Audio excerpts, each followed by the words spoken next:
Subhanallah. Alhamdulillahilladzi an'amana bi afdalil adyan wa yubayyinu laha tariqataha maktubun fil Qur'an. Asyhadu an la ilaha illallah wa asyhadu anna Muhammadan abduhu wa rasuluh sahibul burhan. Allahumma salli wa sallim ala sayyidina wa habibina wa syafi'ina wa maulana wa atba'ina wa qurrata a'yunina Muhammadin sallallahu alaihi wasallam. Amma ba'd. Yang sama-sama kita hormati, kita muliakan, kita kagumi Bapak Wali Kota Batam Al-Mukarram Haji Muhammad Rudi, dan juga sekaligus sebagai, ya saya tadi baru tahu Pak Wali bahwa sekaligus ini dirangkap sebagai BP Batam. Jadi satu bentuk sinergi yang memang sangat intensif dan efektif dan sangat berkah tentunya. Yang kita hormati bersama Bapak Wakil Wali Kota Batam Haji Amskar, ya, Amskar Ahmad, dan juga ada Pak Sekda kita sangat aktif, Pak Haji Jeffrey yang hadir juga di sini. Ada mungkin ibu-ibu kita semuanya ya, terutama Ibu Wali Kota yang sekaligus Wakil Gubernur, mungkin tidak hadir secara fisik tapi mungkin menyaksikan secara YouTube ya, atau mungkin siapapun juga yang datang di rumah sekarang ini yang ikut bersama-sama kita semuanya di sini. Yang saya hormati di sini adalah Forkopimda Kota Batam, Ketua Majelis Ulama yang juga sekaligus Ketua Umum IPIM, dan Kepala Kantor Kementerian Agama Kabupaten Kota Batam. Kemudian juga hadir di sini tokoh-tokoh masyarakat. Mohon maaf saya tidak menyebutkan satu persatu. Yang jelas malam ini saya sangat berbahagia, ya, berbangga karena IPIM lahir di Kota Batam ini. Duluan IPIM Kepri lahir daripada IPIM Pusat. Jadi ini luar biasa. Jadi IPIM Provinsi Kepri inilah yang melahirkan IPIM Pusat. Anak yang melahirkan bapak. Ini saudara. Luar biasa. Dan itu amal jariahnya masyarakat Batam tentunya. Ya. Luar biasa tadi kita menyaksikan kegiatan-kegiatannya. Sepertinya IPIM tidak mengenal COVID. Di tempat lain itu asa kegiatan ya, tapi ini malah justru semakin terlihat. Ya. Karena memang kekhususan IPIM itu minimum 5 kali dalam 24 jam ke masjid, karena harus jadi imam kan. Barangkali lebih aktif pengurus IPIM daripada pengurus DMI, kecuali ketua umumnya, ya kan? Di tempat lain Pak Ketua DMI itu nanti ada acara-acara maulid datang, tapi kalau IPIM dia tidak jadi salat jamaah tanpa imamnya kan. Karena itu Pak Wali banget, siapapun yang dekat dengan imam masjid, apapun urusannya pasti akan dimudahkan.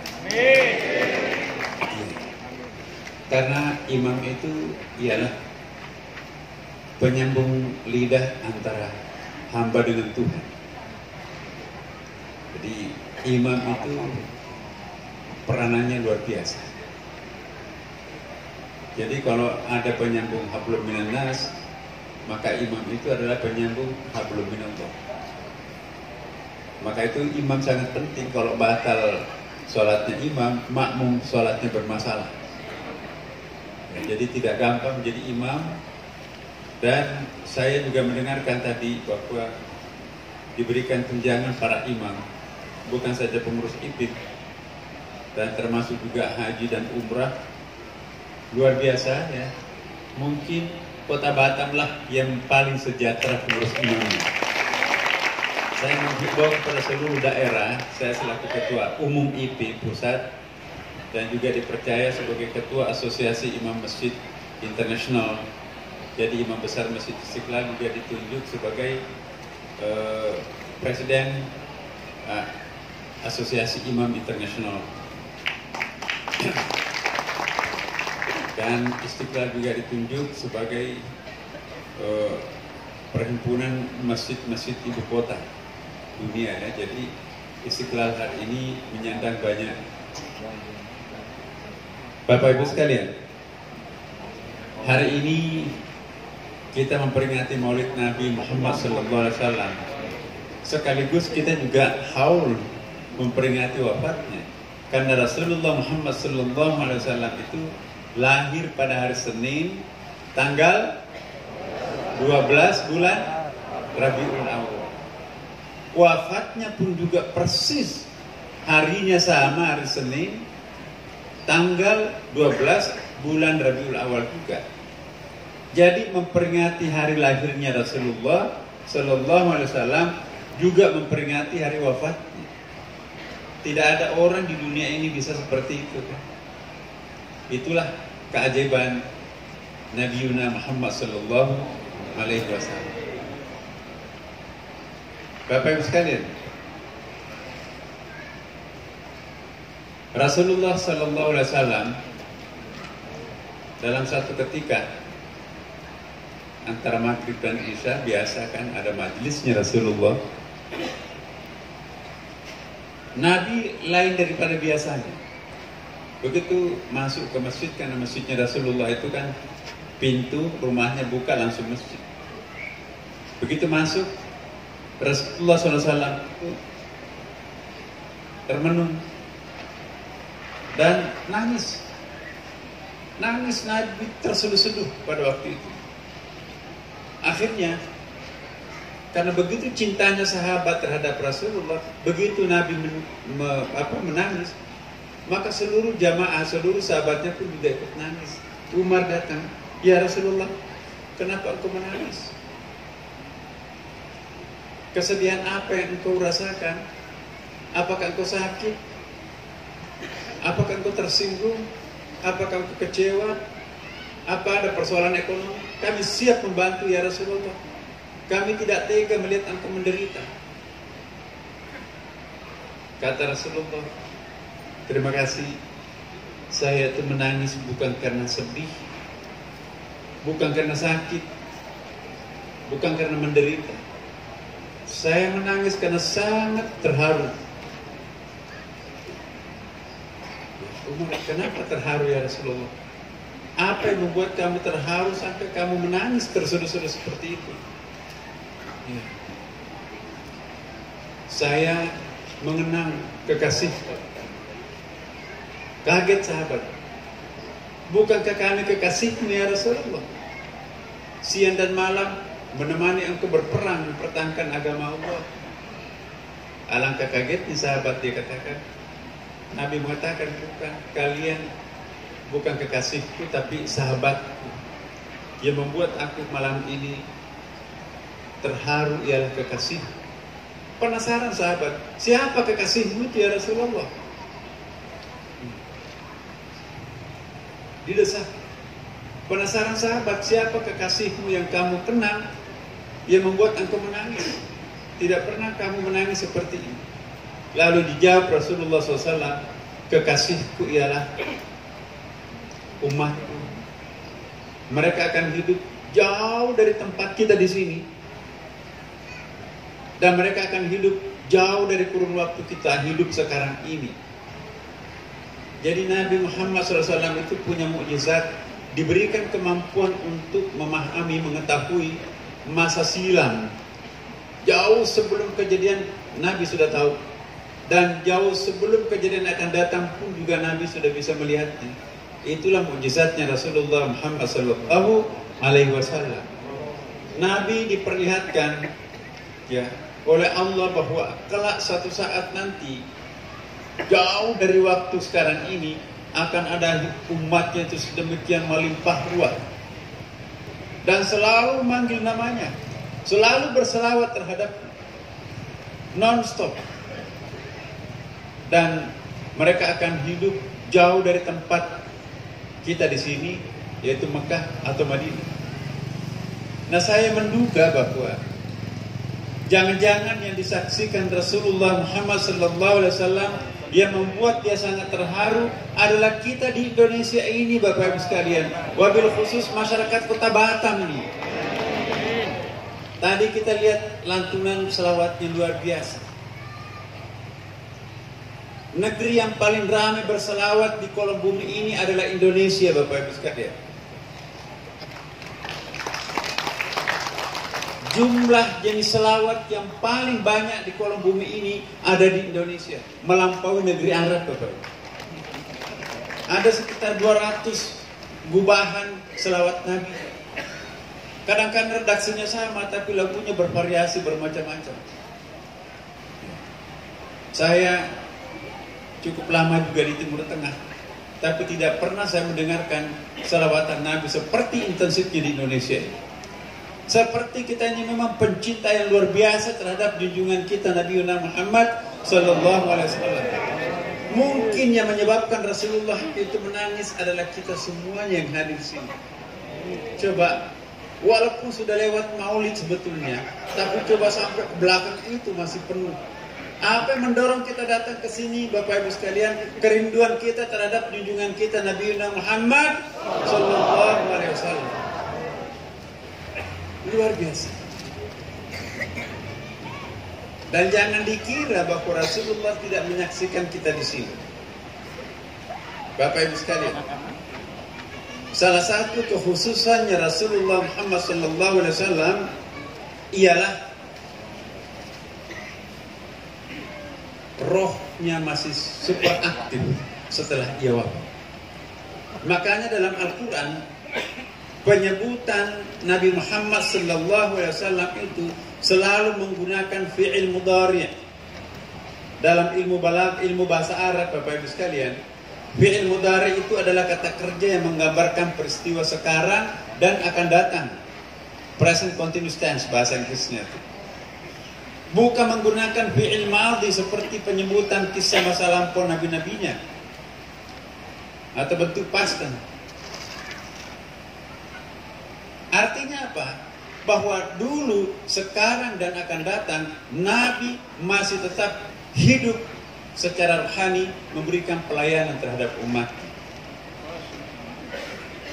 Lihat di dalam Al-Quran, Bapak Ibu. Buktinya, kita hafal ayatnya. Inna Allah wa malaikatahu yusalluna. Yusalluna itu bil apa itu? Bil mudhari'. Sesungguhnya Allah dan para malaikatnya sedang dan terus akan bersilaturahim dengan Nabi Muhammad SAW. Yusalluna.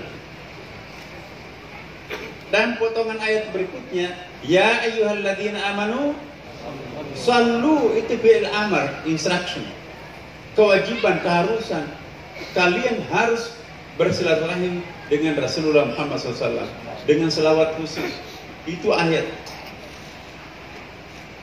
Kalau orang sudah wafat dan sudah nggak ada apa-apanya lagi, kenapa Allah memerintahkan sesuatu yang seperti ini? Dan kenapa Allah dan para malaikatnya senantiasa berselawat kepada Nabi yang sudah wafat 14 abad yang lampau? Dan kita pun juga hambanya diperintahkan untuk senantiasa berselawat kepada Nabi yang sudah wafat 14 abad yang lampau. Kenapa Allah memerintahkan kalau tidak ada gunanya? Jadi memperingati Maulid seperti ini sangat penting, Bapak Ibu sekalian. Kita datang di sini memperingati Maulid untuk apa?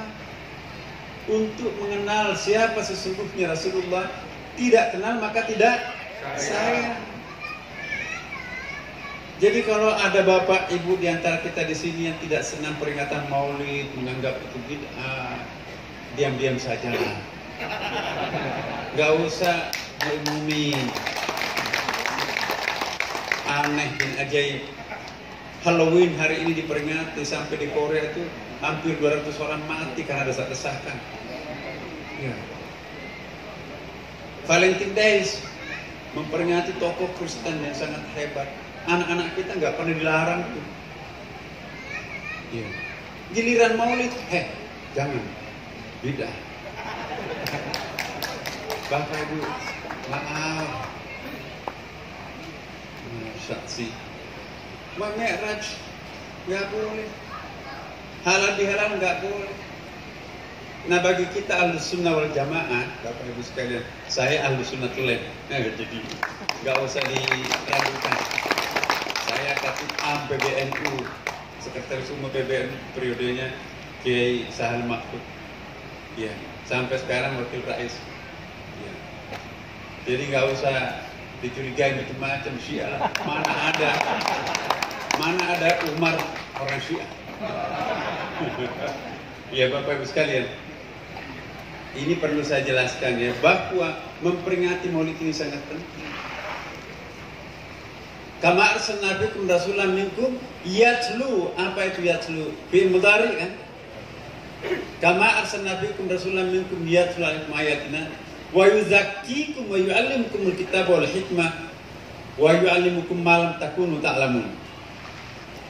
Sebagaimana kami utus rasul di antara kalian. Ya. Yatlu alaikum ayatina, untuk membacakan ayat-ayat kami, kata Allah.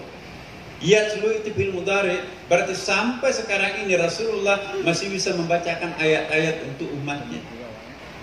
Tapi umat siapa? Tentu umat yang bersih hatinya. Wa yuzakkikum, mensucikan diri kalian.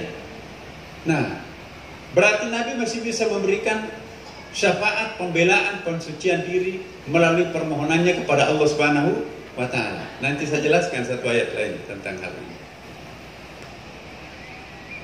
Wa yu'allimukumul kitaba wal hikmah, masih bisa mengajarkan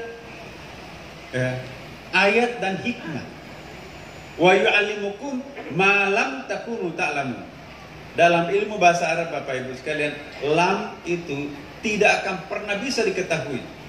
Kalau la tidak pernah diketahui, tapi begitu diajarkan oleh guru, kiai, dosen, maka kita paham. Itu kalau la. Tapi kalau lam, tidak ada yang bisa memberikan pengetahuan selain hanya Nabi Muhammad SAW. Redaksi yang digunakan Al-Quran, wa yu'allimukum ma lam takunu ta'lamun. Tidak dikatakan wa yu'allimukum ma la takunu ta'lamun. Orang yang ngerti bahasa Arab paham betul apa perbedaan lam dan la. Terjemahan bahasa Indonesianya sama. Jadi jangan hanya bermodalkan terjemahan bahasa Indonesia, berani-beraninya mengkafirkan, memusyrikkan orang.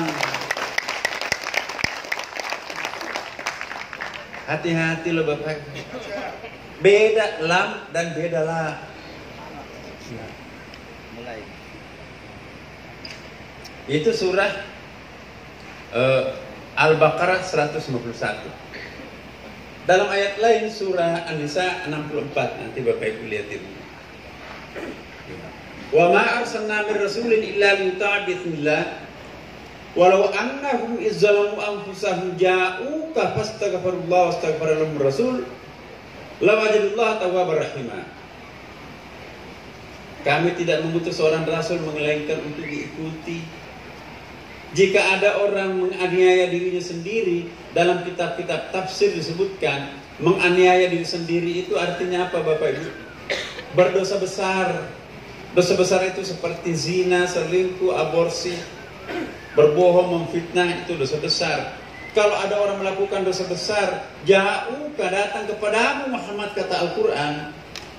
Tidak dijelaskan apakah datang sesudah wafat atau sebelum wafat. Fastaghfirullah, memohon ampun kepadamu ya Allah. Memohon Allah supaya dosanya diampunkan. Lanjutan ayat itu adalah wastaghfara lahumur rasul, meminta perantaraan dengan engkau Muhammad. Jadi ini bertawassul. Ini ayatnya tawassul, minta perantaraan.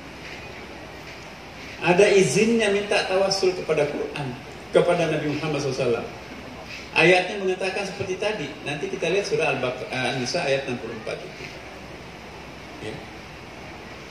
Wa ma arsalna min rasulin illa liyattabi'a walau annahum zalamu anfusahum ja'uka fastaghfirullah wastaghfara lahum rasul, ya, memohon kepadamu Muhammad agar didoakan doanya, dosanya diampunkan. Apa jawaban Allah? La wajadullah tawwabar rahimah. Dalam ilmu balaghah sastra bahasa Arab, lamnya di situ adalah lam ta'kid, stressing point. Pasti engkau akan menjumpai aku sebagai Maha penerima taubat dan juga Maha penyayang. Nah, itu dia. Ini ada kasusnya Bapak Ibu sekalian. Ada seorang pemuda dari kampung tuh, baru melakukan dosa besar, tapi tidak disebutkan dalam riwayat itu dosa apa yang dilakukan.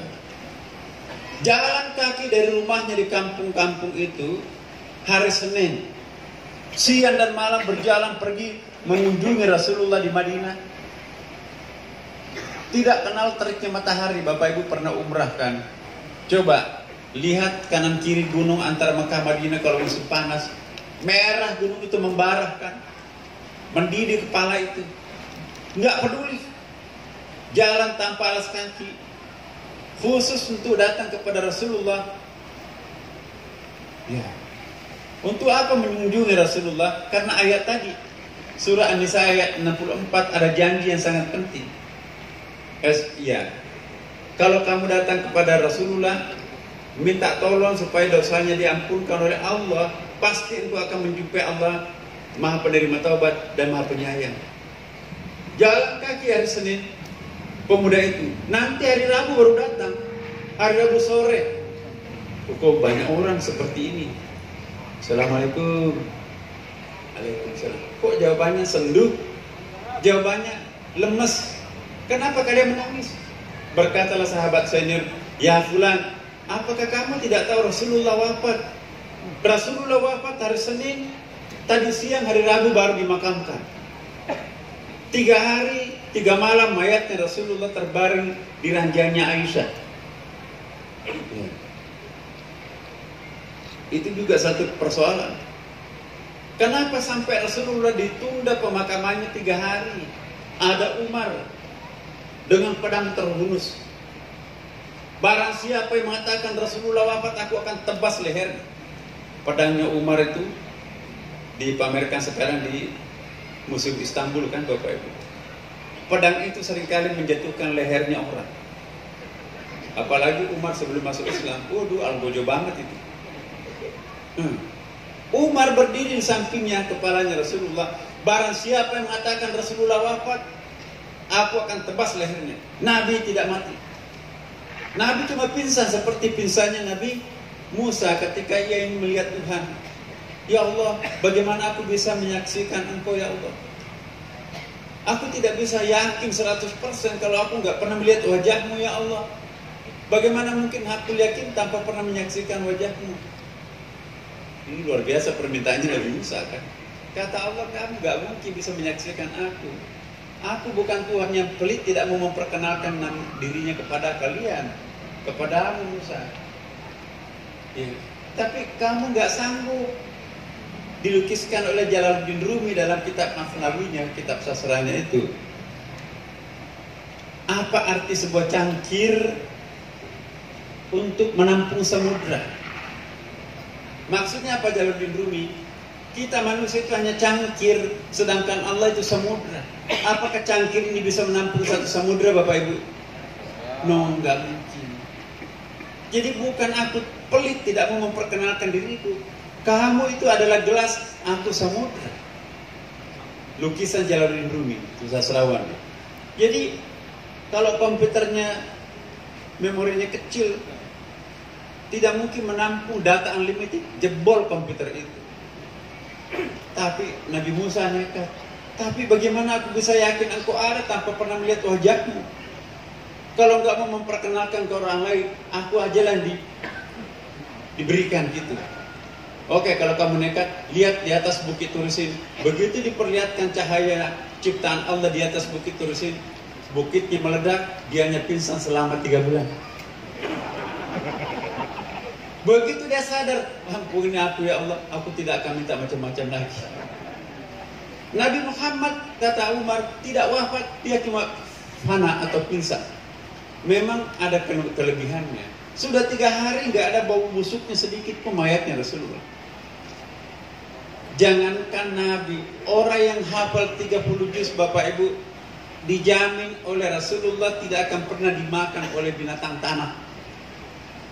Maka itu Pak Wali, mohon maaf, orang-orang kita yang hafal Quran di Batam ini langka. Pantas kalau diberikan apresiasi seperti yang Pak Wali Kota berikan. Doanya tembus langit orang yang hafal Quran 30 juz. Mungkin kalau mendoakan dirinya tidak diijabah oleh Allah karena Tuhan akan berikan hadiah khusus. Ya. Tapi kalau mendoakan orang lain, ya Allah, jadikan Pak Wali Kota naik lagi jabatannya. Bisa itu. Bapak Ibu sekalian, jangan memandang enteng orang yang hafal Quran. Luar biasa. Bapak Ibu sekalian, jadi mayatnya Rasulullah terbaring, nggak ada yang berani memandikan. Nanti hari ketiga, hari Rabu, Abu Bakar turun mengikuti konferensi karena ada ketegangan Bapak Ibu. 2 suku yang paling besar di Madinah, Khazraj dan Aus, berkumpul di puncak Bani Saqifah. Ya. Tapi kelompok muhajirin, pengungsi dari Mekah yang dituakan oleh Abu Bakar, ikut juga didorong, ayo mewakili muhajirin juga. Jadi 3 kelompok di situ bersidang, siapa yang akan menggantikan Rasulullah menjadi kepala negara, pemimpin masyarakat, bukan sebagai nabi ya. Nah, suku Khazraj punya ambisi, suku Aus juga mau. Ya tentu Abu Bakar mewakili kelompok muhajirin juga kan, punya komunitas juga kuat, bahkan lebih awal mengawal Rasulullah. Lalu disepakati yang memimpin pengganti Rasulullah sebagai kepala negara adalah Abu Bakar As-Siddiq. Selama Abu Bakar mau, maka 2 kelompok ini mundur. Kenapa? 3 hari Rasulullah sakit, selalu yang diminta Rasulullah untuk menggantikan jadi imam adalah Abu Bakar As-Siddiq. Turunlah Abu Bakar setelah terpilih. Jadi Abu Bakar juga tidak ambisi Bapak Ibu. Cuma amanah dipegang oleh kaum muhajirin, wakili kita di Bani Saqifah itu.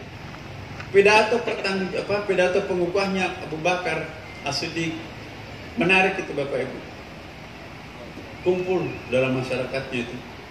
Bapak Ibu sekalian, saya sadar saya bukan orang yang paling tepat untuk menjadi pemimpin